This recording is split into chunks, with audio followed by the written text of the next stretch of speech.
Yeah, and I think, you know, I had discussions about this previously around the time when it happened, when Stico left Mousesports. You know, I wasn't particularly... Personally, I didn't see the point of it. I think that Mousesports were just burnt out as a team. I don't think that was the solution. But Stico, I think, is an interesting one. You have to always give players the benefit of the doubt when they go from one role to another one. Let's, for example, take MSL as a good example. No one knew that he could ult pretty well. And so it's surprising that he's doing that when he's taking upon himself to do that role. Stico might be able to adapt. Some players can, some players can't. We'll have to see how that looks in Cloud9 here at this major as HellRaisers start things off on this T side of Overpass. And Cloud9 playing pretty standard setup at the moment. Pretty safe from everything, not going for any crazy pushes. Well, I think you'd normally expect more people in towards the B bomb site. So I don't know if this is a particular read on HellRaisers, who are creeping through the connector position for the time being, looking to burst on A perhaps. So if Cloud9 have a read of A, they've got 3 players to try and defend with. So they've spotted the push, and Golden will pick off one. That's the name of the game, just slow them down, whittle down the numbers, and they can't even get to the bomb site with more than 2 players. Maybe more than one at this point. Issa looking to do the damage. He will get 1. Issa has been fantastic and works, but they won't be fantastic in this round. It will be all Cloud9, Stico, and Golden. 2 and 3 frags respectively, and that is the start you want on Cloud9's side of things. And I can't wait to see Skadoodle getting the AWP out, James.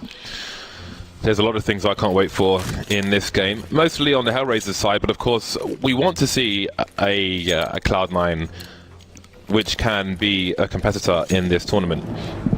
And in any tournament really, because that's not what we've seen so far, and we want to see that. The brand deserves it, the players deserve it as well, what's left over and what has joined. Right then, Cloud9, they win the pistol. Stico looking for some sound cues towards connector. You can, as you go down into connector as a CT, hear people going down the ladder. There is a crate at the bottom from the T side, so if you're going down into connector as a T, you want to run to the other side of the hole and then bounce off the crate. If you go down the ladder, you will concede your position immediately. I've seen too many times T-sides win this round on Overpass. It's a pretty scary one. They have 4 CZs though and only 1 Deagle. Now the Deagle can be really awesome at just opening up with a pick because you'll have these really big ranges, and a CZ is going to be more successful in sort of the mid to close range, sort of prolonged battles when you're on a bomb site. They may just get that here. They are closing the distance as a team, so looking for a good timing to burst on these players. And considering that there are a few helmets here, Stico, if he's not able to hit the right players first, the ones without the helmet, it might get a bit awkward for him if they are to swarm him. But he seems fairly safe. He's got support, quite a lot of support. Skadoodle is behind him. And in come HellRaisers. It's a good start here for Stico. He's controlling the situation really well. Moving into the inside now. His back was covered while he was looking on the outside, and so far so good. Only Dead Fox remains. Stico with 5 bullets. He spots the shadow, goes super wide. 25 bullets, manages to get that kill as well. So the good times continue for Cloud9. Only 2 kills so far on the HellRaisers side, and of course they have no bomb plant in these 2 rounds, which means that this is a great opportunity for Cloud9 to get that extra money.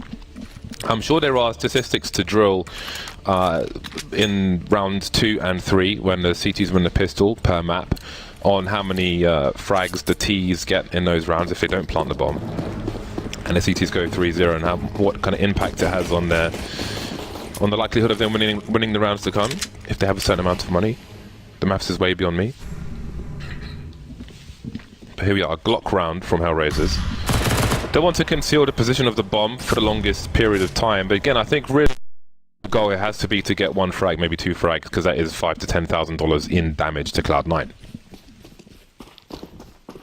Yeah, HellRaisers will be trying to close that distance. They've been spotted though towards A long, so quite difficult now. Golden will catch them in the choke point, and he gets 3 1v1s. That's really ideal, of course. Bomb down, Dead Fox trying to play a little blind spot, a sheer angle towards T-spawn, not going to pay off for him, and he'll be heard running, and Stico will have his 7th kill. Stico making quite the bank with that MP9. It's really worked out well for him, and moving into the next round, are we going to see the AWP come out for Skadoodle now? I mean, he's got $7,000. It's going to be the AK buy for HellRaisers. Come on, Skadoodle, buy the AWP. Let's go. Is he going to do it, James? He's not doing it, James. Well, let's see. The money for the team, they can buy together in the future rounds, so they're playing for the team. Skadoodle with the purple gloves. I'm trying to buy some new gloves, but I've got to sell 2 pairs first to get some pocket money. Well, let's see what HellRaisers can do. 5 AKs to start off. They don't have all the grenades in the world, HellRaisers, so this may be a faster one than we might expect. And Cloud9 looking to have a take off the short B position. That will cost him 2 of their 5 players. HellRaisers have position now in that short B area. Cloud9 may be looking to close the distance. This is a round where they can afford to get aggressive. They're trying to make the best use of those SMGs while they have them. And it seems they may soon disappear. And so Rush will go down as well, just really trying to play very aggressively. It would seem that HellRaisers have read the situation really, really well.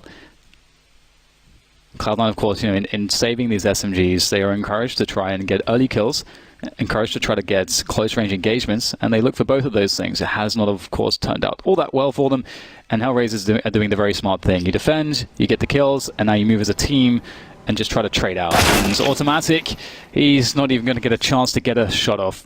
Very quick kill from Issa. And, I mean, I said, as you know, I want to see Skadoodle with the orb.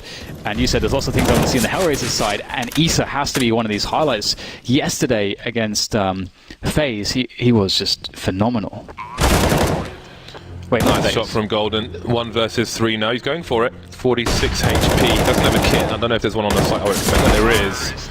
Lots of pre-fire while he's blind, because he was expecting somebody to peek, so going for some burst there, but it won't work for him. HellRaisers 5 of 3 players, and now one would expect to see the AWP come out. Indeed, will it be double actually? Because of course Automatic likes to snipe on the short B position, and yes, you will soon see that it will be double AWPs for Cloud9. So this is a big investment from the squad. Well, I'm invested in Issa. I want to see if he can keep pace with Shocks, not just in that Dust 2, but in the entire tournaments. And an AK is indeed in hand. Double orbs, of course, are definitely quite the task to deal with on this map. On a T side, it does seem like HellRaisers are really looking towards that B side of the map at the moment, and they are playing it very passively. We're not seeing any push towards Suez early in the rounds. And it seems as though they're allowing themselves to work this connector position first, make sure that it's fully covered, no CTs are there, it's even smoked off, so it would be difficult for CTs to rotate and flank them. This suggests a fast timing into the B-bomb site, whilst that smoke is still up. And there's some spots from Angel, and that's his teammates getting the call, know exactly where to look. Rush goes down, and now Golden's trying to hold off there by the water area. Massive numbers advantage for the T's on the site. Golden trying to defend, moving around the Molotovs, around the smoke, but there's one T by barrels. This is Issa, and Golden hasn't seen him. Skadoodle still alive. Stiko now at the front, trying to keep the numbers even. The bomb not planted just yet. 50 seconds on the clock, and Woxic will pick off Stiko as he is taking bullets from 2 different places. Smoke on the site, and now Woxic can plant the bomb behind the sandbags. Automatic creeping in, trying to jump and get a sneaky smoke. Sneaky pick, sorry. He's exposed to everybody. I haven't seen him just yet, though. In the smoke now. But he took a random shot, which conceded his position, and Woxic with a 2k at the end of the round. 3k in total, and HellRaisers win their 2nd consecutive round. And they may have broken the bye of Cloud9 in the short term. You can see even in this highlight, what's left? Automatic with an orb, Skadoodle with an orb. HellRaisers, I'm not sure if they have much data on Cloud9, but it seems as though they were really tailoring that round to be an anti-AWP round. You wait for a long period of time, you get the CTs exhausting any utility, and then you just go for this B hit where the orbs are useless on the retake, and you stop them from doing any damage on the site just with your grenades. So that was a great choice from HellRaisers, again showing that they have a huge amount of skill, but they really think about the game as well. Credit to Angel, a fearless leader. And, ooh, he was wrong, James. He deserved that 3rd one. 2 more pistols to find. Cloud9 will quickly be on the buy once again. We'll see if they can stabilize. HellRaisers looking firmly in charge. No need to hunt necessarily in this round, as there isn't much to gain from it. Taking away $300 to $700 from these players. Just needs to make sure Angel's gun has not been collected, but that was an SMG anyway, so not the worst thing in the world. So indeed, HellRaisers will make their save safe. Sonic changing his position. Now, even though he got taken out by Stiko there, just an important thing. Like Bondic knows that there are 2 players left. He takes that one, Now, that player will communicate to his other if he is there. Okay, Bondik is in this particular position. So he strafes so he doesn't get pre-fired by the second player coming out should he come out. So it's just something to bear in mind at home if you take a frag like that. Don't just stand in the same position, but make it harder for your opponents. And, you know, once HellRaisers have sort of done the damage to Cloud9 in this way, and we can see that Cloud9, they're struggling to have, you know, much of an economy after this round should they lose it. HellRaisers are in a spot where maybe they can mix things up. They could also go for the B play again, depending on how successful they feel that would be, playing a very slow round into B. Or they could try running a default towards A and just see what kinds of risks Cloud9 are willing to take, if any. And we will have a fairly passive start from HellRaisers, seeing, again, if there is to be any CT aggression. It's something you always have to think about when you're playing the T side of this map, because it's so strong and it's so varied that the CTs can get away with a lot. Although it can be risky, but we've seen how much damage it can do. It's a nice lineup to smoke off the entrance to the toilets. Often that is thrown from a much further back place, so as you saw, he lined it up over the bin. It's one for me to practice myself. HellRaisers now with complete control of the connector's position. So one to watch for as well on an anti-eco, how to tease if they choose to move through connector, how they decide to approach it. Less than a minute left on the clock and Cloud9 are waiting. They've still got some Molotovs left, so if some smoke grenades start to fly in the right places, maybe they can slow the T's down. Dead Fox left close to short B. As you can see, Stiko hiding behind the smoke there. And we saw in a previous round, I think the anti-eco, round number 2, after that smoke went down, he was ready to deploy a molly, and he still has one. You can, where he's standing, you can spray through that wall. He has elevated his position somewhat. Even with an AK, you can spray through that wall, so got to be careful if you're a CT. And now how will he deal with this situation? He's jumping, sees the gun, and that's the 2K. He's got the bomb as well, but he can't get the third. Skadil now watching. Oh, he turns away just at the wrong moment. 10 seconds to go though here for HellRaisers to get this bomb planted. And it looks like Automatic will deal with Angel. It's looking very bad now, right now. Isa will try to push in with Dead Fox, but there is just simply no time. And they're going to try to get the hell out of dodge. But did he die after time? I don't think he did. Let's see. No, I think he was okay. I think it was just before. Oh, yeah. That makes sense. Yeah, $1,400. So yeah, it's a tough spot for Stiko, but he has the right angle. A very brief shadow advantage there as well. But he played it well. But he's going to have to mix up how he chooses to play that position. But I do wonder, because from a T point of view, right, you don't want to reveal too much about where you are at the moment and so on, but when they're jumping around anyway, I think that where he's standing should be sprayed more, and you almost wonder if he was expecting it to be sprayed or if it was a pre-fire, which is why he elevated his position. But again, you can spray that with an AK, obviously an AWP, and I think there should be harassment there from T sides. It's cool to see just the difference in roles for Stiko as well, because, you know, playing that the toilet's position, you know, that's, you know, for example, Rain on FACEIT is very famous for that. In Mouse Sports, you know, we're thinking about Sunny, you know, these incredible riflers that, you know, you think of the player's name, you're just like, wow, this guy is so intelligent around smokes, he's so consistent, getting multi-kills, his control and mechanics around rifle aim is so good. And so it's really cool to see Seeker doing well from that position so far. Many more tests to come, as we'll see him taking some damage there as he tosses a forward nade to slow down HellRaisers. And HellRaisers really starting very passively here. Again, it seems like that's their general pacing so far on this T side, is to be quite slow at the very beginning. We haven't seen those fast Suez takes, really.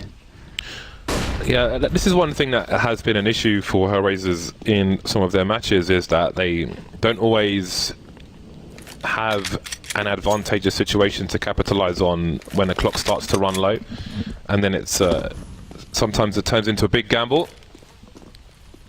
Very meticulously clearing areas out. Now they've got, beyond that Molotov, they have mostly flashbangs. They've got enough for a smoke execute of some description, or a bait if you will.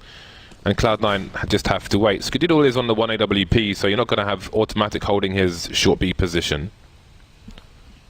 And Stiko's going for his old faithful around the outside of the bogs.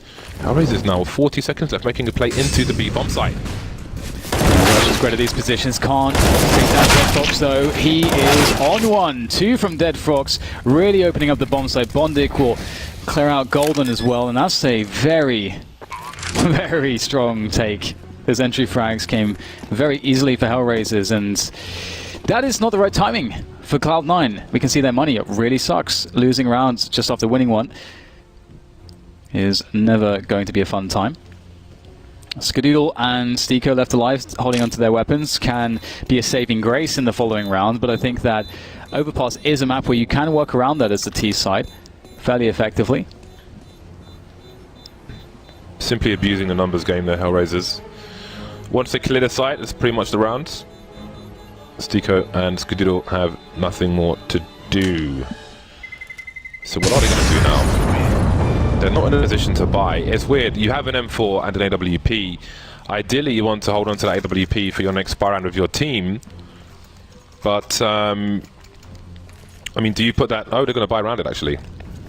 Alrighty then, let's see what they're going to do. I was going to say, in the situations where you're basically ecoing with an AWP in tow, it's always a weird predicament, especially depending on the map. Some you may feel more inclined to be more aggressive than others. Try and win the round, but have a certain balance in risk and opportunity to save the sniper rifle. But here we are. They have got quite a reasonable buy, all things considered. Rush and Skadoodle with the 2 kits in this particular round. And now Stiko's playing inside connector. So we see a change. 3 people focusing on the B bomb site for the CT side. And that is a very good Molotov from the T's. They will hear Stiko, and rotating out of connector is a very tough situation to be in, but Skadoodle manages to smoke off Isa before he can find Skadoodle on the, Stiko on the retreat. So I don't know how he escapes all that situation. When a Molotov was in connector, they heard it clipping him as well, but here he is. Yeah, just boosting up. This may be a bit unexpected.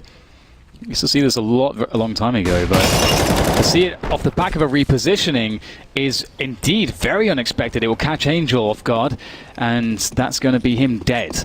So HellRaisers with 50 seconds to go, and it's a 4 versus 5. So at this point, they're just saying, screw it, let's just go in for this hard B hit. And there's a crossfire ready and waiting for them. Great flashbang, but it seems like the player playing anti-flash is going to do some damage, but still, entry frags will allow HellRaisers to make some progress, but you can see it's quite awkward, and they're starting to fall back.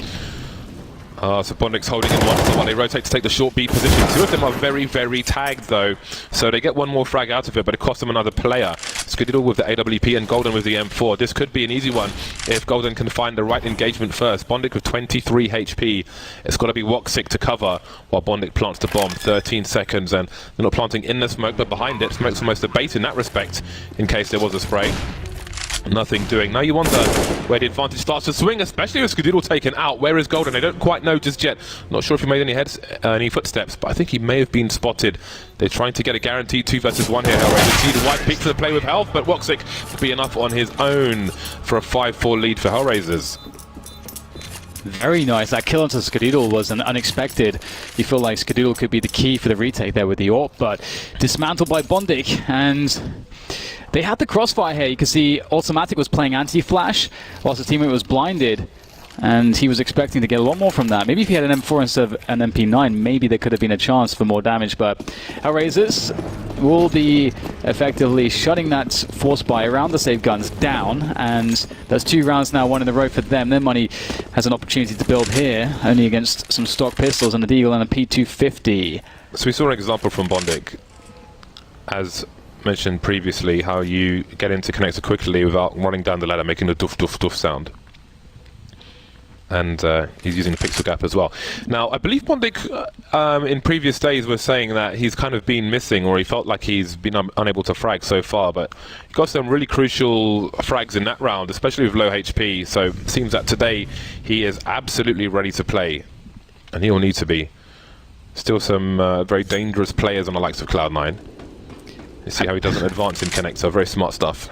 If you're playing with Isa, Deadfox, and Woxic, it probably is hard to get frags, James. I mean, yeah. That's actually one of those things where it might actually be kind of a good sign, unless he's one of those players that needs that sort of emotional momentum of getting those kills. But I don't think he is. No, he's always been dependable, Bondik. Cloud9 on these pistols as HellRaisers start to swarm the site. Smokes will give more cover for the bomb to get planted, but you've got to be careful because it does give the CTs more room to play around and be sneaky as well. But that's a pretty brief one once they get to the A site, and here we are, Cloud9 back on the bye once again. It has been 6 rounds from 7 for HellRaisers, so after the pistol, things are not looking very good here for Cloud9 on their CT half. Yeah, and this is one of those rounds which you kind of hate. It's like, well, we have to buy. Don't really want to, but we have to. That said, I'm again surprised we'll see the helmet on Golden and Skadoodle, considering the lack of utility at the start of this round.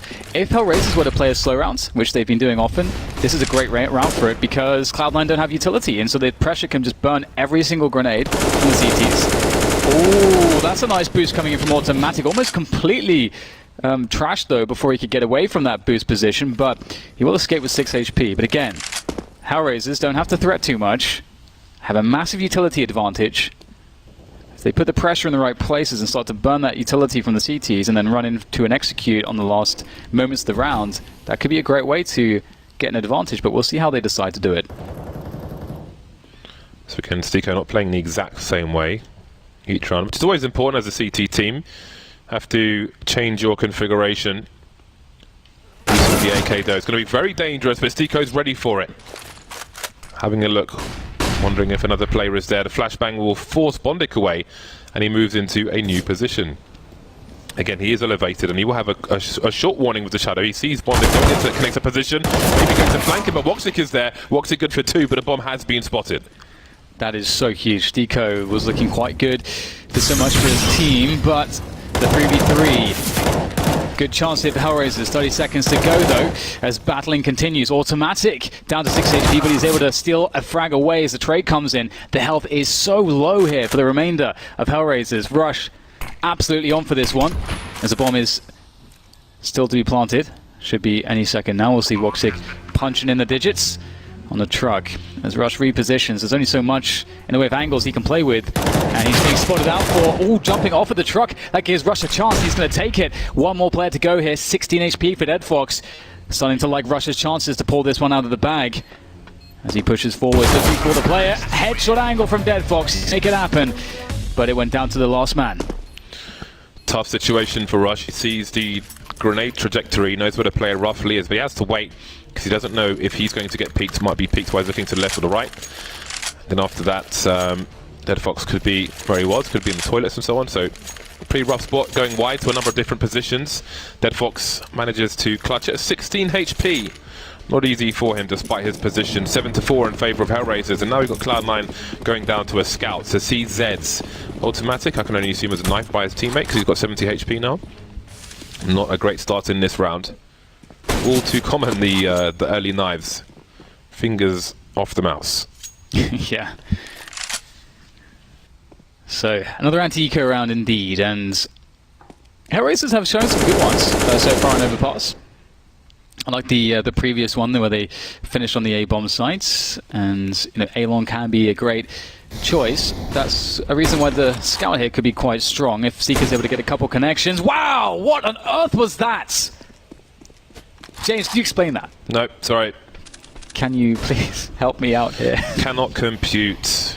What in God's name was that? They need a lot more though. That doesn't make sense. It's all well and good to get a flashy kill, however, Stico's 17 for 7 at the moment. But I mean, it's not only good for one round basically beyond the pistol. If you ignore the pistol rounds and the consecutive, it's basically 7-1 to HellRaisers at this point. So that's the situation one must consider when you look at the rest of the rounds. Bondic, how does he get both kills from that position? That is a god flashbang from his teammate. They're really tight places. Okay, we've seen that one before. Golden with the Deagle. Can he get his Tizian impression on? Nice. No. Absolutely denied. We tried to build it up that. It did not last very long. We're going to have to see that scout shot again. Here it is. It's got to be this. What the hell is this? What? What is that? What is this? Did he even see anyone? I don't know what's happening here. Oh, he did. No, it still doesn't make sense. No, it definitely doesn't. That is hilarious, though. But, well, it is ultimately inconsequential. Now, we move on to the next spy round of Cloud9. Skadoodle with the 1 AWP. the rest of them equipped reasonably enough. They got to win around here. They must. Yeah, it's definitely getting out of hand for Shores. HellRaisers. Are they going to be going towards this A side of the map once more? Stiko, as you mentioned, he's been good at switching his positions up round to round, keeping himself unpredictable. And he's usually good for a kill, some information, and to delay the tease. He's been playing it well. It's an awkward position to play. That's why we really build up players who are good at doing it. And Stiko's got some sound cues here. He's also, at a certain time, he has to worry about his back, but he does have a teammate watching it in this instance, which is Skadoodle. So he's got that forward support, but that pathway to the A bomb site is open, and they'll see Stiko. Angel goes for the peek and challenge. No trade timing coming out there. Wow, as I say that, Woxic still finds the timing. He makes it happen. He pries open toward this area, and A is a problem now for Cloud9. Rush, he must survive, but he's going to get shot by the second player. Is that enough information? Oh, because he had his back turned, they won't see the bomb on the radar. He got shot in the back. They know a player is there. They don't know it is the guy with the bomb. Two smokes between Isa and Golden, but Golden has seen something, and now the bomb's on the radar. Skadoodle flanking while Automatic comes in from the high ground. 27 seconds left. No more time for rotation. Bomb is lost at the front of the monster area. But teams are concerned. And now it's Bondig versus 2. He has to go for this, maybe even win by elimination. Automatic by the pillar. Skadoodle coming on from short, not facing just yet. You can see Automatic dancing around that pillar. They're waiting the timeout. 9 seconds. They're going to force him to plant. All right, he's pulled the bomb out. 5 rounds now for Cloud9. 2 players survive though, which means that HellRaisers might have a better buy in this particular round, which puts HellRaisers in a very good spot for a 10-5 half-time score. Yeah, I wonder if we'll see any adaptation towards that A side of the map. Because if we saw that Angel was clearing it sort of by himself, there was no trade timing there. And so, in that sense, Cloud9 had the perfect setup between Stiko and Skadoodle playing back-to-back in that position. And there's definitely ways to exploit those A setups. So I do wonder if HellRaisers will show us anything like that, or if we'll just keep seeing some of these defaults from them. Again, does look quite default. Again, taking over connector, playing it slow towards the fountain and towards the playgrounds. Got, Lurker and Dead Fox waiting outside the monster tunnel for any CT pushes. Very standard stuff here so far from HellRaisers. And forward position there on Stiko. Instead of playing in bathrooms, he's actually playing deep on A long. I like that mix-up. A flash from Automatic. Golden. He's going to put his blind. The pre-fire is there. And Golden is dead. Now Rush is coming. He's made steps as well, but he will manage to trade the kill. Very difficult spot for Rush, but at least he managed to trade. Now the question for HellRaisers is, where are the rest of Cloud9? Angel moving to the front of the A site, and Skadoodle in the middle of the toilets now, falling back, but Angel might be able to cut him off. Stiko taken down in the meantime, so really don't know which way this one's going. Angel's going to be key. Sees Skadoodle jumping. That's a free kill for him, and now the bomb will rotate towards long. Really smart stuff from HellRaisers. I think once Skadoodle rattled off a shot there towards A, they realized that a path was free to the A bomb site. But Rush, can he find a special timing here? A small window. Angel will turn away. Oh my god, he will. Absolutely perfect timing. Angel pulling out for the reload. Woxic will get that plant in front of the container, which allows Bondig to fall back. Because he's slightly concerned about that flank, but soon enough they realize both CTs are coming from CT spawn. This is a very hard site to retake with this plant. Rush and Automatic both have kits. Woxic, though, has a great angle, and he only needs one opportunity. Automatic now, how on earth can he do this? Basically, he needs to focus on the other T. Oh, he almost takes him out. 5 HP onto Bondig. Again, you can spray through that panel, just imagine, but it's too late now. And Cloud9, well, Automatic has to hold on to whatever he can, because they are about to be reset again as we move into the last round of the first half. I have to say, there's a lot of stuff that I like from Cloud9. I think, we can see that HellRaisers have become a pretty stable and very dangerous team, but I'm liking just the way that Cloud9 have been playing towards A. They've been mixing up their setups in ways which are passive, a bit more passive or kind of aggressive, but still they have ways to play off of each other within the setups, Skadoodle and Stiko, and that's really important on Overpass. So I'm definitely liking some of the work that's gone into Cloud9's game here. Again, Stiko the stand-in, Golden new IGL added recently. It's a decent look despite that, but HellRaisers definitely in control here. Big push from Cloud9. That would have been a nice frag. The rifle support is here for the AWP in case they advance position and push. Angel's actually a great person to watch in terms of POVs. Just his game sense and the amount of time he's played the game for. You can see in just the way he moves around the map, not even shooting or taking engagements, but just what it's very clear that he has a very good mental picture as to what might be going on with regards to his opponent and what he would try and do if he was in their shoes. So he tries to kind of stop those things from happening. So it's always good to watch Angel's perspective in that respect. And HellRaisers are looking good for 10 rounds in the first half. As we can see, it's a 5 versus 2 situation. Rush needs multiple frags in this position, but the B sign will slow him down. And that leaves Stico alone with a Desert Eagle. Yep, not a good look. HellRaisers looking good for that 10 round score, but can Stico at least get some more stats on the board? Any flashy kills? Lining up, but he can't pull the trigger in time. It's Woxic, and Woxic's having a game as well, 15 and 7, always pretty reliable. And getting into the second half, it's definitely going to be a tough one for Cloud9 to reverse this scoreline. HellRaisers, they're just looking stable at the moment, James. Yes, it has been very comfortable. And like we've seen on many in Inferno, we've seen dominant CTU halves, so we can't count Cloud9 out just yet. I mean, obviously it's HellRaisers who got 10 on their T side, so maybe Cloud9's T side will be their strength as well. 5 rounds is enough to survive a pistol. Not that it would be ideal. You can see Valens with his paper. They seem to be prepared, well prepared, but that will only take you so far. It is time to execute on the server itself. So let's see what they have to offer us. The pistol first, obviously that would be crucial for them. And let's not forget, with these 5 rounds, they did win the pistol in the first half as well. So it's a pretty solid scoreline for HellRaisers, all things considered.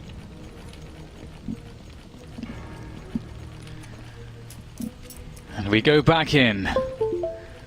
Brief pause before, once again, these two teams are at each other's throats for this victory here.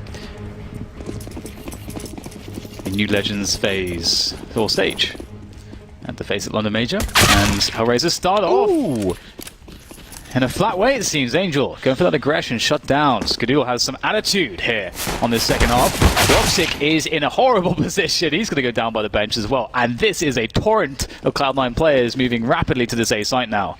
Bomb spotted on long, so that might change the approach of Cloud9 or at least slow it down to keep HellRaisers guessing and stretched out. There are 2 P250s here for Cloud9, Automatic and Skadoodle have picked up some P250s. And I think Stico's picked up a P2000, so that really takes away many of the CT advantages at this moment.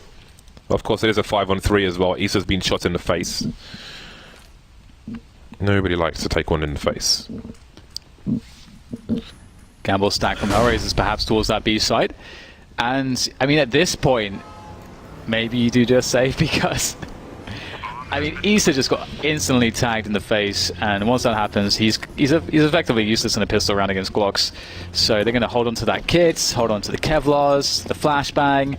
I think that's pretty smart, and also you don't give that extra $300 per kill that the Cloud9 players would receive. So I think one thing that was important from Cloud9's perspective in that round, even after they get 2 frags, still HellRaisers have position. They can stack a site if they want to, basically. So they realize, Cloud9 know that the player who died on long saw the bomb.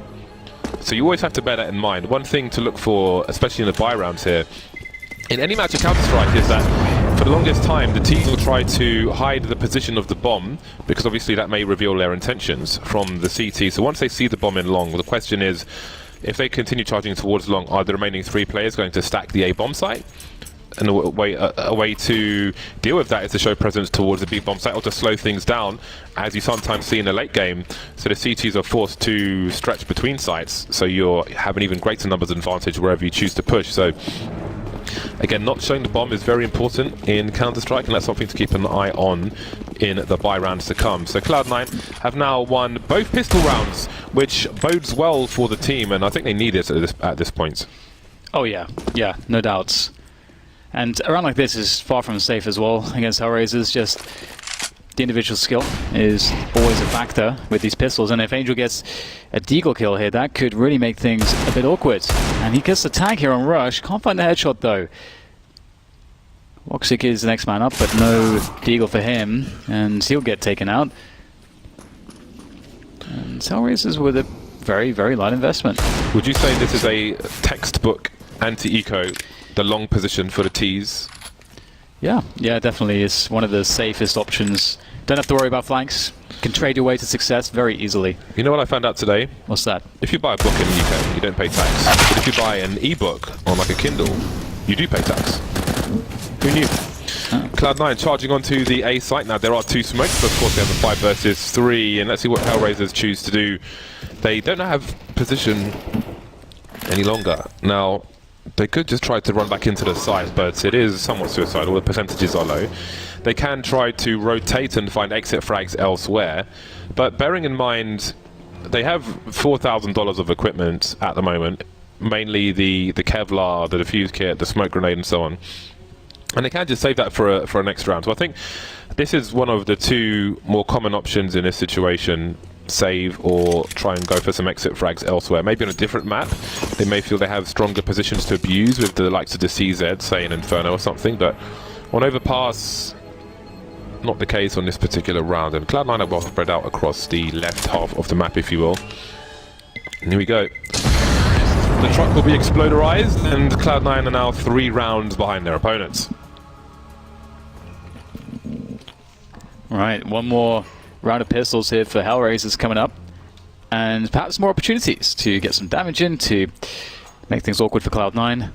But, you know, Cloud9, the previous round, one of the beautiful things about it is that even if the T's, or rather, sorry, the CTs know that it's coming, in a way you're all pushing A long together, it doesn't matter too much, because if you have the utility in the right places, how do they take duels against you? You got these rifles, all the T's are in one position. It's very easy to deal with. And we'll see that HellRaisers will actually stack towards the A side of the map.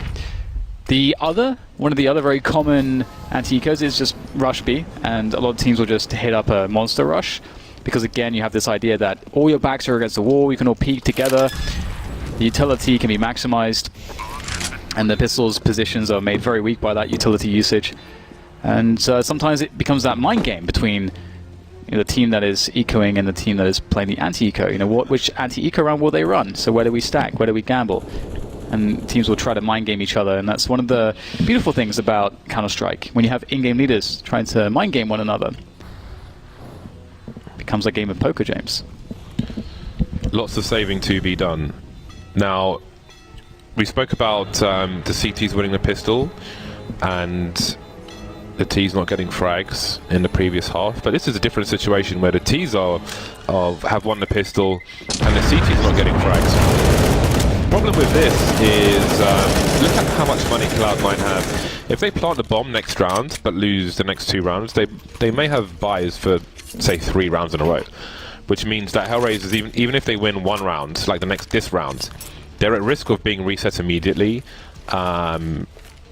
And obviously there's a question mark as to how many players survive if they win this round and things like that. But because Cloud9 have so much money, the CT economy is of course more brittle, and that is very dangerous for HellRaisers. But the score could be a lot worse. Obviously they still have a 2-round lead, so at least they have that going in their favour. But they must win in the numbers, and they must win consecutively to drain some of this cash. And B rushes are pretty predictable from a T side that's in this position, where they have the leftover SMGs, they have the leftover Galils, and it's partly because the utility will mitigate that disadvantage, and it becomes very chaotic. So even though the CTs have better guns, maybe they even know what you're doing, if you can get those nades over and rush in with a good timing, it's still very dangerous. And so that's what they're going for. And it's going to start off pretty well. Rush gets the initial entry. Stico follows up. Bondic, look at that. He can't do a single thing. He's stuck behind 2 great smokes. And there it is. That's the perfect way to play that kind of a round. Again, even if HellRaisers know that's coming, it's still difficult to stop. Unless you take away sewers, it's very difficult to stop. Yeah, and this definitely stems the bleeding to have 3 people trying to save at the very least. Bondic managing to escape the situation. Fighting to the death is of little value in his situation there. It's a great angle from Woxic. Let's see how many weapons they choose to invest. I wonder if there's a jumping flashbang they could throw from that position. Who is it? It's automatic. He has a flash, so he could probably throw. There we go. That's exactly what I'm talking about. Allows him to get beyond the angle, but he's still at a strong disadvantage. So it will be 3 HellRaisers players saving, and they can drop weapons, but they'll still be short on grenades unless we have weaker weapons come out. Yeah, I wonder if HellRaisers will try to take away Suez in this round. I think there's always a danger that Cloud9 in their position, knowing that there were some guns saved, could run a similar round. And again, Suez is one of the most important positions to have if you're a team that's trying to rush that B-bomb site, because if you're the CTs, you can, by taking that position away, you prevent the Ts from being able to plant as well, into the plant spot. They'll have to worry about that angle towards short, and you'll prevent them being able to split and sort of surround any defense around that monster tunnel on the CT side of things. So it really weakens the T push if they just try to go all through monster instead. So could be a good option for HellRaisers, who will be having 3 saved weapons, and they'll surely force buy around this. Seems they're keeping their money together. Interesting. Yeah, I think there's a different scoreline may change their decisions here, but again, they understand how brittle things are, so they are playing for the long term, I suppose. So we spoke about the smoke towards the toilets. I do believe that is the one we normally see. Indeed, it is, versus the one we saw earlier thrown over the dustbin, which is the first time I've seen that one. So learn something new every day, unless you are an idiot. And it seems like Cloud9 will indeed think about going for the B hit again. You can see that this time they avoided the Suez take early in the round, so maybe they were suspicious of HellRaisers pushing it. And they're going to try to contact in. That's actually quite smart. Even though there's a bit of team damage there, they are still going to punch a hole into this B bomb site, but maybe not. Isa's close to the CZ, doing more damage. Helped by Bondic, who is now going to be in a lot of trouble. But he's staying alive, doing damage. 2 versus 2. This is going really well for HellRaisers. Awkward for automatic, exposed to 2 players running out of bullets. There's plenty of time for the bomb to get planted here. They know where the CTs are, and they may just frag out. That makes life a lot easier, but Woxic is always dangerous. Trying to get out of the angle. Where does he choose to go? Obviously up those stairs, he could watch across to the site to try and get the bomb planted, although could go towards the sandbags as well.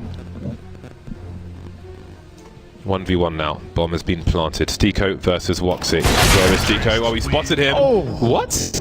Was he just like? Was that in the middle? Was that through the edge? Or was that through the wall? What is going on? I don't understand. Stiko. I cannot compute. It has to be through the edge of the pillar. You can see the pressure. You see him there looking to the skies, praying to Gaben. Okay, maybe we'll get to see it. Yeah. Oh, alrighty then. Is it like really thin there? Yeah, yeah, it is. In between the kind of, I don't know, the gap and the gap. Thin walls like student housing. That is awesome. Very nice, Stiko. That was a really sick shot. That was fantastic. And there's also something that's interesting, because if a CT is playing on the angle where he's playing for cover and not wide peeking, you can line. There's a lineup to be had there. So that's pretty awesome. I don't know if it was, but in a high pressure situation as well. That is really We're going to be cool. seeing that one in the FACEIT pugs. Right, 10-10, all tied up here, and Cloud9's economy is looking lovely, and HellRaisers can't say the same. And one of the sad things so far for HellRaisers is that they haven't really had any play towards the A side of the map, and that's where, Woxic can really get things going for his team. He's having to go for the retakes consistently towards that B-bomb site, and maybe for Cloud9 we'll finally see a mix-up. Looks like that could be the case. 2 players going towards the playground, but this does seem as though it is a default spread for Cloud9 so far. And both teams playing very passive in this round.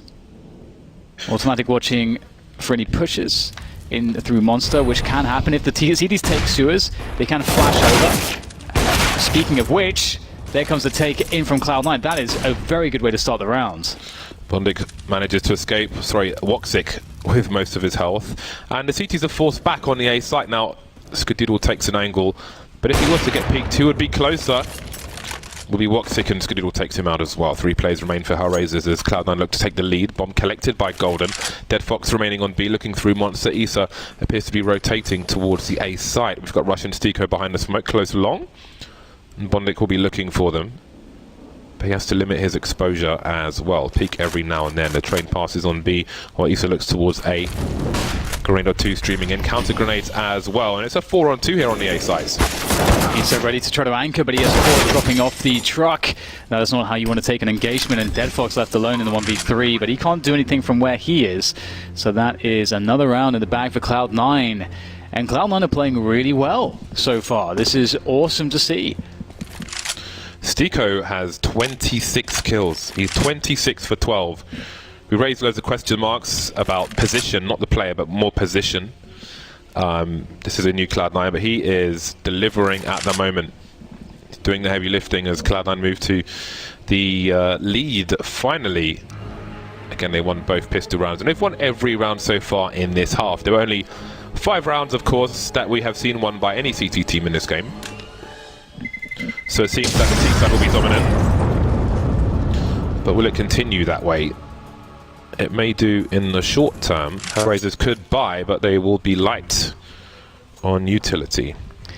Yeah, and it is, as you said as well, you know, of course, HellRaisers losing both pistol rounds definitely does make things more difficult.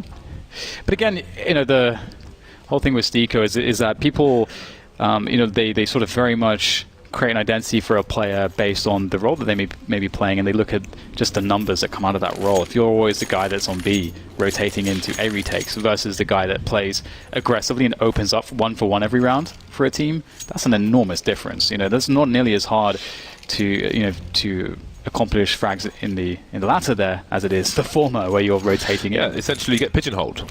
Absolutely, yeah, and you know, there are some players that are very good at one role and maybe they can't adapt, but there are players that can adapt and play a variety of different roles and even weapons. Again, you know, MSL case in point there. So you got to give everyone the benefit of the doubt, and it's early days here for Cloud9 and for Stiko on Cloud9, but this is certainly a good way to raise his stock moving forwards. So HellRaisers start to struggle here on the CT side, but when will they stabilize? And will they stabilize? That's definitely a question we are looking to see if it can be answered or not here by HellRaisers. This is not the round necessary to answer it, but deadfox the only guy with a gun. I was wondering how that situation would continue for Cloud9 if they would have players coming in the top of connector. I want to say it was Bondic who was on the T side in Golden's situation. He had no engagements and eventually just left the way he came in, but other teams, you'll see them clear out connector in a round such as this from the top and the back at the same time to limit the what the CTs can do. So there was a gun in there. I don't know if they've removed it to stop the CTs from picking it up and dispose of it elsewhere. Let's see, what does Skadoodle have in mind? Watch out for that train. There you go, running jump throw. Maybe for the balcony, perhaps. Angel close to CZ, one kill for him. Completely blind as he clears out his bullets. And Issa moves in, drawing again with the Deagle, and he gets 2! Oh boy, this changes very quickly indeed. Skadoodle tagged now, and he's in trouble. He's picked up an AK though, what can he do with it? Elevating his position, but where on earth is Bondic? Moment to calm down for Skadoodle as he tries to figure out where is he, but he can't bait for too much time. He's got 15 seconds left, he has to hold it. And Bondic has found the position, and Skadoodle, he has no idea where he's being shot from. My god, the Deagle collateral! You never see that, and that is one way to get back in a match. Talk about lining up on different levels as well, taking one in the face, and that is... I mean, there's nothing you can read about that, it's just one of those things, but when you're at a major, it's one of those things you could do without. Look at this. Oh my god. Oh! Deagle collateral. You very rarely see it, and it couldn't be at a more opportune time. I think he killed him with 2 separate shots. I think he shot the guy in the head through his teammate first and killed him, and then followed up with another meat shot on the guy at the front. Fair enough, if that is the case, either way, result is the same. It's a round for HellRaisers, it's a lifeline for HellRaisers, but they're not out of the woods yet. Their money sucks, and Woxic's timing is simply not good enough versus Skadoodle, and they are starting this round off, James, with on the wrong foot. Yeah, those are risks that maybe they cannot afford in this situation. Look how aggressive that smoke is. The T's have to be careful about that one, because who knows? We saw Cloud9 try to burst through a smoke which wasn't as deep as this. I think it was Rush in the first half, regardless of who it was. This will slow down Cloud9, because you can see Automatic was playing anti-flash. He was staring at the corner just in case they were trying to get something out of this. And it does waste some time for Cloud9. We're walking in with no grenades, but 3 kills. Issa, this time he gets another penetration kill. How do you do that 2 rounds in a row? That is just the worst luck for Cloud9, and you start to focus on their money at this point. What do you do? A minute on the clock, 2 versus 4. Golden and Skadoodle. Trying to trade with the AWP in tow will not be the easiest task. Golden is a fragger. We saw it on his previous team as well, but this may be too much to ask. Yeah, it's really hard to get in. They did have time, but time is slowly but surely diminishing.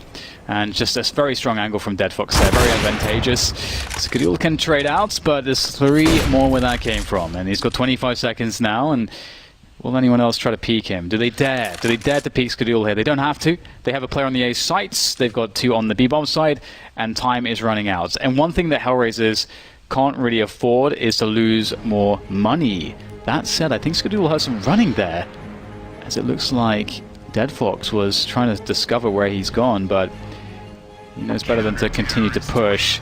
They look for an AK though. At this point, the HellRaisers economy has to be a bigger priority for HellRaisers than taking this AWP away. The rest of Cloud9 can buy in this round as well, and that is a consecutive round for HellRaisers. Issa with another penetration kill. And that's going to be just a great mental boost for him. Again, playing his first major. Going to be feeling the pressure 2 rounds in a row. He just does like colossal impact to Cloud9 on the B bomb site. Is pretty damn awesome. And that's HellRaisers back in the lead. This is a big round now for both sides, because one team's going to be broke. We've got more aggression in that connector position. Just Golden there. They're Automatic in the meantime has taken control of short B very early on indeed. HellRaisers have 3 players in the B bomb site, and Woxic once again is on long.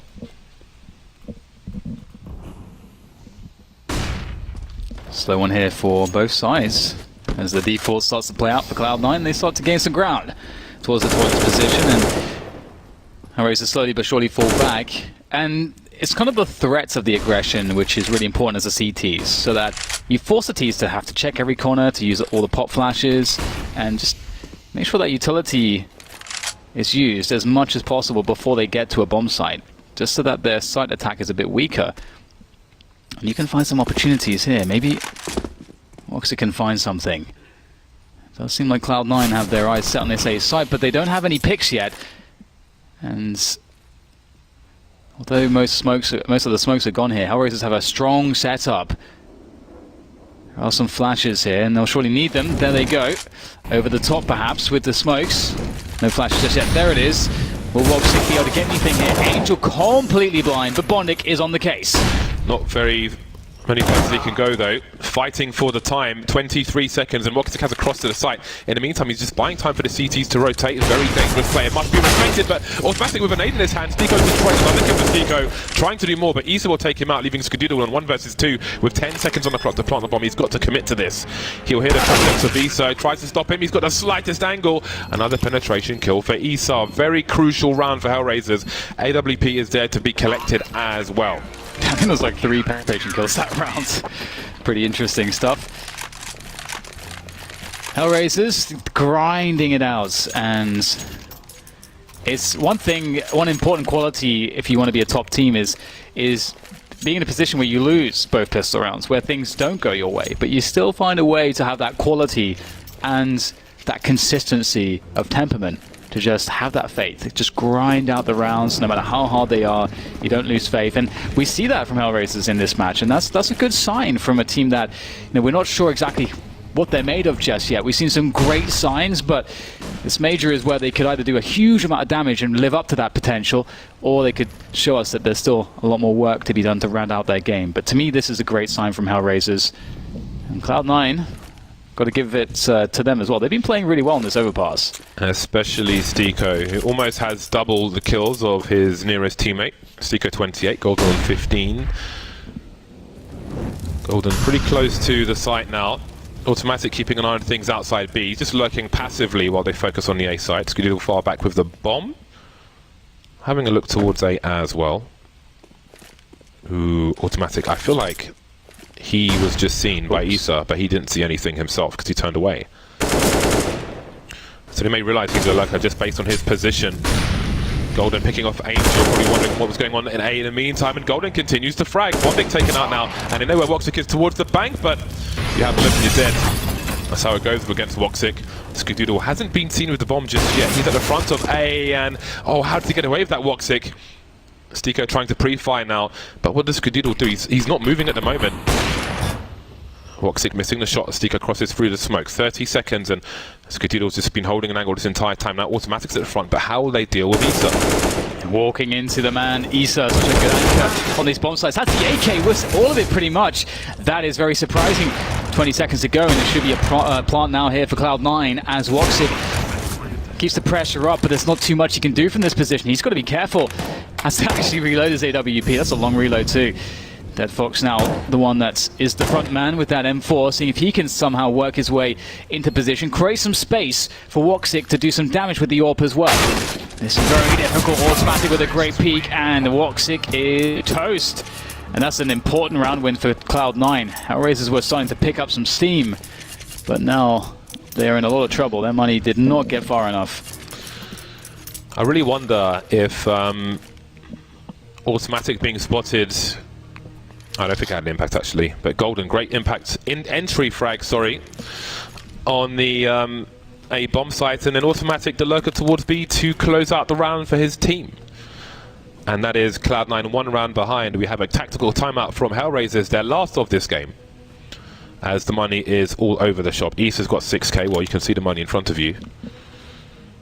So things getting pretty hairy now. Yes.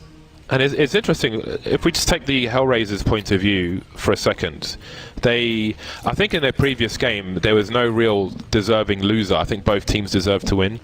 The G2 HellRaisers game, yeah, and they move into this one where, especially with their money in this situation, they could possibly go 0-2, which would be, well, I mean, let's be honest, I think a lot of teams are in a horrific position at this major right now, which are unexpected, but, I mean, let's see how they play out. They're going to go for the force buy here. The FAMASs, the CZs, I mean, they may have calculated how many buys do we get if we eco versus if we force here, etc., and so on.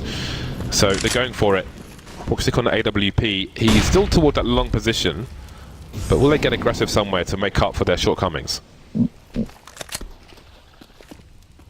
I'm liking the fast Suez take from Cloud9. Rush into position very, very quickly. And this does suggest the push into B, of course, and we start to see the split. Automatic going contact, straight out there, and these CTs are very far away. No close range setup. They don't have anything but sticks and stones to throw at this T push. Stiko and Rush opening things up on the entry. Dead Fox around the side. I don't know that he can get at the gun, though. Oh, that was a close one. Golden stays alive, though. Woxic and Angel in a horrible position. Couldn't see Skadoodle over the smoke. And yeah, that's the advantage of being closer to the smoke. Well, depending on the situation. Anyway, Angel will try to pick up that AWP maybe. Now, this is interesting because considering the force buy, I thought maybe they would try and get Woxic into a more aggressive position, but it seemed somewhat traditional what they were doing, except they were just far worse equipped.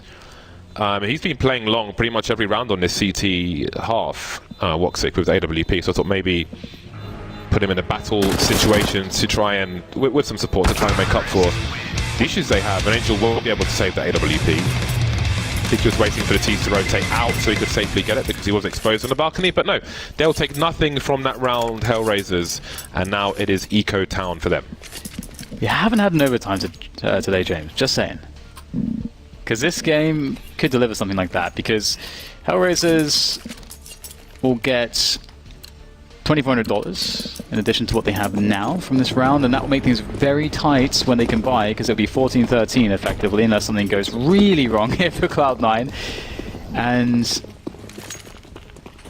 if Cloud9 win that, then we'll see a force buy from HellRaisers. So there's an okay opportunity with no warp, and a terrible opportunity with a force buy for HellRaisers to prevent Cloud9 from winning this game. This is a very bad position for HellRaisers. They've entered the territory of zero margin for error on their next buy round, really. Cloud9 are very close. Can they close it down? As you said, James, it'd be so crazy to see HellRaisers going 0-2. And no one's expecting Cloud9 to win this one, and that's a beautiful spray. Stitch it off straight away. And now we get into the good stuff. This is very important. Going down to the wire. And there is no AWP money. There is no AWP to be had. Yeah, I mean, he's been playing towards long anyway, so I don't know how much of an impact it will have on this round necessarily, but obviously you want Woxic on the sniper rifle. But I was going to say to some degree he's been avoided, but he's got 21 kills, so... For those of you watching on Twitch, there is the premium pass available, which is $9.99. You have an interactive HUD, along with the different POVs of the players and exclusive VODs during the major and other things like that. So if you're interested to have a look, you can find out more info at faceitmajor.com/premium-pass. Yes, for some reason somebody put hyphen in there. So make sure you have that in there. faceitmajor.com/premium-pass. If you don't know what a hyphen is, it's a dash. Yes, you're not mistaken. There is indeed a hyphen in there. It's hard to believe. Okay, we had a pause. And it all really does come down to this. Is HellRaisers' best chance to stop the worst from happening, to stop that 0-2. But for Cloud9, my god, what a result it would be. And an unexpected one across the board, absolutely. Making the best of a difficult situation, reinventing themselves. And they will move towards Suez position. They found a lot of success towards B, opening it up on a variety of occasions, and it being difficult for HellRaisers to really do much. We saw Issa and Deadfox have a good combo, but if they get wrapped from short, that's a problem. In the T's come HellRaisers holding so far. Issa and Sonic. Deadfox looking for support if he needs to support his teammates, but they don't need no support. 5 kills for HellRaisers. A clean round from them. That is exactly what they needed. And now things get even more interesting. Both teams will be on a full buy. Woxic has an AWP once again. And Issa's picked up an AK-47 as well as Bondik. And they have been very key fraggers for the HellRaisers side. So this is really going down to the wire. You do wonder as well, I mean, Cloud9 going for just a straight B rush with no default, no anything really. It's quite gambly when you're in a spot around where you do have an advantage. It's definitely a very gambly way to play. Maybe they were thinking that HellRaisers would not expect it. Either way, as you say, this is scary now for both teams. I guess it was always scary for both teams. But Cloud9, again, coming from an advantage, could feel as though this could be slipping away now. Going for that B rush, didn't work out. Do you go back to a regular default? No, they're making some noise towards A, making it sound like a slow default, but it's going to be another burst onto the B bomb site. Deadfox and Issa playing the same setup, but will they have the same success? Grenades being lined up to deploy onto the site. But that's a very aggressive smoke grenade from HellRaisers. And that's a big problem for Cloud9, of course, because the CTs will be at a very strong advantage as the Ts try to push through that smoke. So they have to wait it out. This is going to be a 5-on-2, maybe 3. Bondik is in for a fast rotation. There's a smoke on the bounty. He's attacking to push into. He's trying to avoid the flashbang. Still gets a kill out of it, but the bomb has slid down the ramp, and Deadfox gets the multi-frags in. 3 versus 2 in favor of the CTs, and the Ts may want to try and plant this bomb while the smokes are up, but they don't know what's in the water. Molotov's being deployed there. Angel coming in from a short position, and Cloud9 are in all kinds of trouble. Stiko getting traded now. Skidoo with 10 HP, 1 versus 2. The wallbang is in, and HellRaisers make it to match point. James, I don't know. I'd be so interested to know, like, why Cloud9 going for these B hits again and again. And I don't know if it's because they smell a weakness or because they think that it's more reliable than that taking control of the A side of the map. When you have to worry about Woxic with an AWP, I can understand, but we can see that HellRaisers, they're starting to adapt and be more ready for the kinds of B takes that are coming in from Cloud9. We've seen multiple successes for HellRaisers there, and now Cloud9 are the ones with an awful buy. after being in a better position for quite some time, HellRaisers are finally in a spot where they could just close this down. But over time, it's been a repeated situation here at every stage of this major, so maybe Cloud9 can bring it about once again. Yeah, CT rounds have been few and far between. I think Cloud9 was purely just trying to play the numbers game towards that B bomb site, but it didn't quite work out. Very strong fraggers pretty much across the board for HellRaisers, so it's a problem wherever you choose to go. Now I've got Bondik rotating from B to A, I believe. Woxic and Angel in a long position, so they can wrap on these players, but Bondik would need to buy time as this goes on, and it seems it will just be another numbers game situation. The bomb at the rear for the time being, and here they come charging in. I haven't seen Bondik just yet, I don't believe. He gets no frag though, that's a problem. That's a gun to be collected by Cloud9 as well. They picked the perfect way to get onto the A bomb site. Like the long players are isolated, they have to go for a choke point. They can't do that. It might be an instant save if, well, I mean, there's no save, it's the last round. This looks so good right now for Cloud9 to secure the overtime. Issa will be creeping in from the CT side of the map, looking to go through bank as deadfox pressures from the stairs. And Issa, oh, he goes down. That's a big frag from Golden. deadfox uses that opportunity to get out there, though. Maybe he can still save this. Nade comes out still alive, and that's the moment to push forward. Somehow finds a headshot. Woxic doing damage as well. Automatic in for the clutch. The 1v2 through the smoke. They line up. Automatic secures the overtime. Oh my god. They picked the perfect route onto the A site, James. There was no, that was the only way they could have been successful. But look at the retake from HellRaisers. They're coming in like, I don't even know what. deadfox, how does he get away with that? And the tracking, that was Quake-like tracking, Dan. You have to respect that. He got the headshot somehow. That's well, that tracking was ridiculous. As a guy jumps past the box, what an effort from HellRaisers, but it wasn't enough. Cloud9 take it to overtime. I thought they were done for.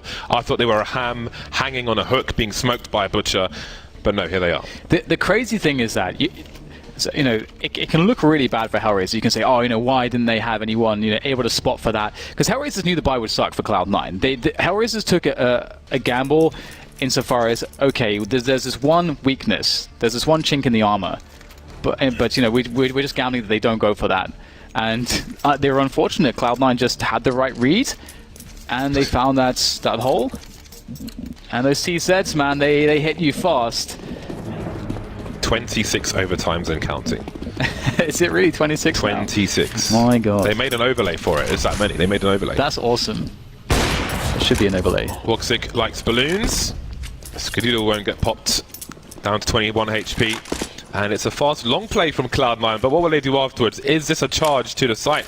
Expecting a different approach perhaps from HellRaisers. Of course, the CTs have to change their configuration. You can't just play the same. Angel smoked off before he can see anything. So he will have no idea. Maybe, worst case, he'll expect 2 players behind the smoke, but it might just be 4.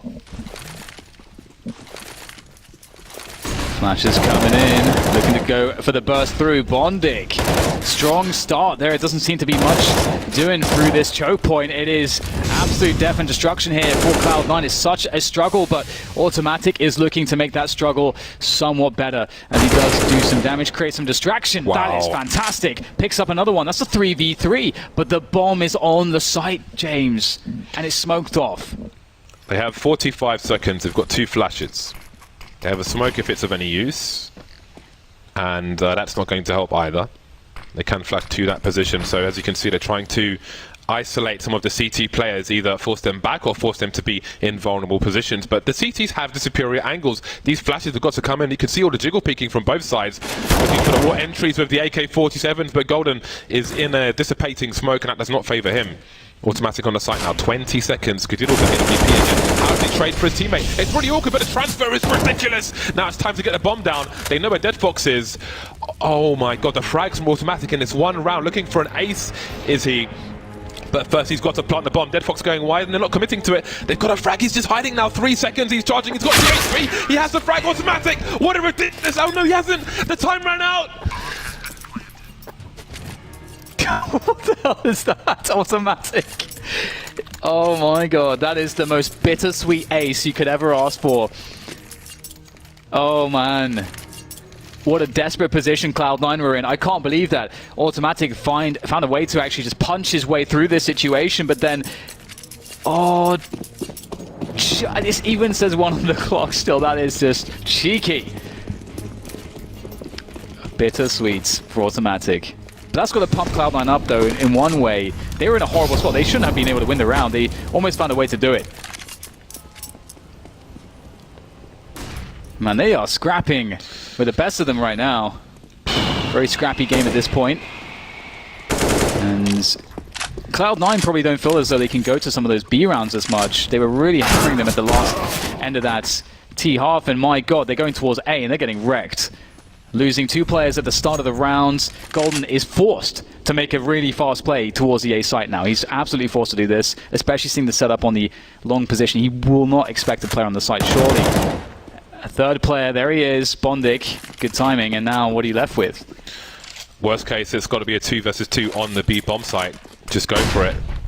Got to go for it, got to get these kills. There's the first one, but his instant trade leaves Skadoodle alone. And in many of these rounds, he has been in the late game in an awkward position for his team, where it's just hard to get those trade situations in with the AWP, especially when you're outnumbered.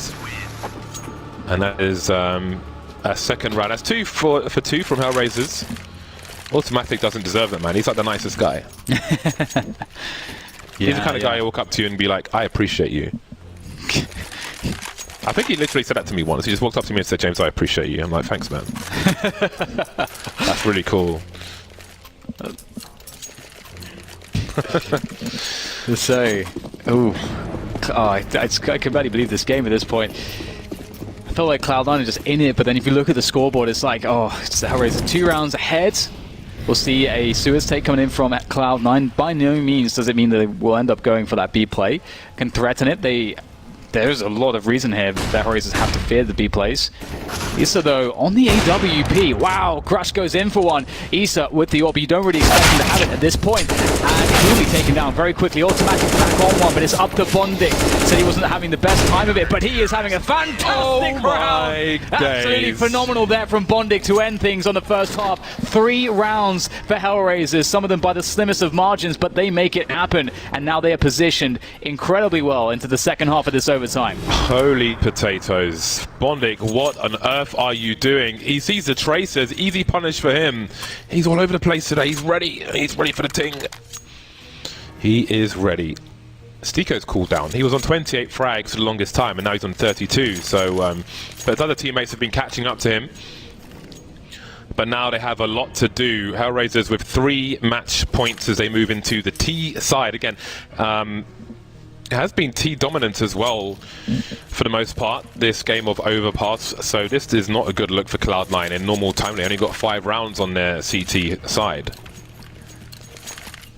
So we're asking a lot, but well, now we have the money to start off with. Automatic will be on the AWP as well. Sean Grills has made some videos about Automatic hopping on Overpass. Look them up. Sean Gaz. For those of you that have no idea what James is talking about. Sean Grills, man. I don't know who Sean Gaz is. HellRaisers, they are really in a great position, of course, and you can see they were really pumped up there. They can feel it. They know they just have to hang in there for just a bit longer. Bondic really stepping up in a massive way in that last round. That was an incredible highlight. And that might be one of the... I mean, there's been quite a few highlights from this match so far, but that might be one of the most key ones. So HellRaisers, you know, they look to open things up with the default. See the Cloud9 playing really passive, and then they're like, you know what? They're playing so passively, they'll feel the pressure, but they won't notice that we're going back because they're too far away. So we can go for a fast burst onto the B side, automatic with the AWP. Can he find a shot? He is blind as hell, but he'll still get the shot. And then when he got his vision back, he's going to do some damage. 2 players there for HellRaisers to try to make good of this, but they cannot trade to success. The B push has failed, and Cloud9 stay in this one. 27 seconds for Woxic. Now, if they've identified that the CTs have bought 2 AWPs in this round, then there's a big argument for damage. That's a great shot from him. Can he get a second one out of it? I can't believe he's still alive. They're still peeking him, but there will be no more damage for Cloud9. So there's definitely something to fight for. Then a second AWP picked up at the end is very crucial for Cloud9. That was an all-in buy for them. They can't afford to lose a round, so they've got nothing to lose by going for those 2 AWPs, but you lose too much money and your other buys are weaker, and that could make the difference. 2 more rounds for Cloud9 to pull back. 5 AKs coming out for the HellRaisers squad. And if HellRaisers don't plant the bomb in this round and lose it, they may be in a similar boat where they won't have a lot to fight with. But we've seen matches won with less. Sounds like a crappy boat, James. Oh, very fast round coming in from HellRaisers. They want to finish this with a bang. Rush and automatic, they're holding their positions, but maybe not for too long. Deadfox Bondic striking back, taking control of the bomb site here as we go 3 versus 2 in favor of HellRaisers. Skadul is fast in the flank with the AWP. Can he open things up here? He doesn't have any pressure coming in from CT spawn. His teammate will play from Monster. This will be tough. Oh, they're going to rotate to the A bomb site, and obviously Cloud9 will be very surprised if they go for a fast push in, although Stiko's going to do exactly that, and Skadoodle's rotating towards Connector. Of course, the T's will get there first. He has to slow down because he doesn't know if there's a lurker in this position, but can he get angles before they move towards long, for example? Stiko will join him. Now, can Skadoodle get an angle on the site? That's so important. As you can see, he does. Now, they may just have to gamble and say there's probably no one long. In fact, Stiko's gone to check, so they've got a crossfire moving into the sites. What a smart play from HellRaisers. They understood which players were left, knew they were B players, rotating players, and gambled on that CT area being very safe and clear. And it's an important incendiary. I think he wanted it to go much deeper, Stiko, into the bank position.